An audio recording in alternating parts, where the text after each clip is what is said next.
সবার সাথে আনন্দে হই হুল্লোড় করে দিন কাটানো মানুষটা সময়ের সাথে সাথে কেমন যেন নিস্তব্ধ হয়ে যায়।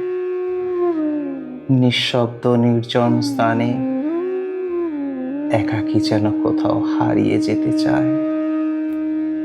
হয়তো কল্পনার তুলিতে মনের গভীরে কোনো এক স্বপ্নের ছবি এঁকেছিল,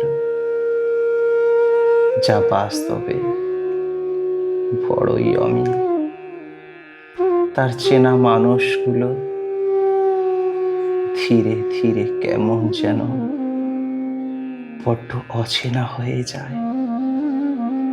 কিন্তু আজ তার কারোর কাছে কিছু বলার বা অভিযোগ করার কোনো জায়গা নেই। আছে শুধু মনের মধ্যে তীব্র যন্ত্রণা, পাথরের মতো জমে থাকা কষ্ট, আর শব্দহীন তীব্র চিৎকার করা কান্না।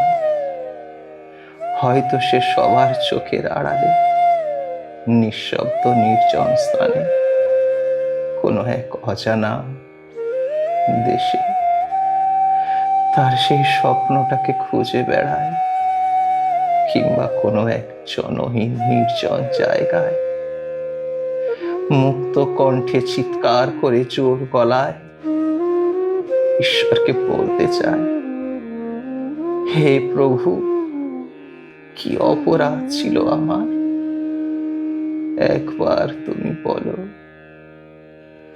কেন কেন তুমি আমার সাথে এইরকম করলে? আমি আর পারছি না,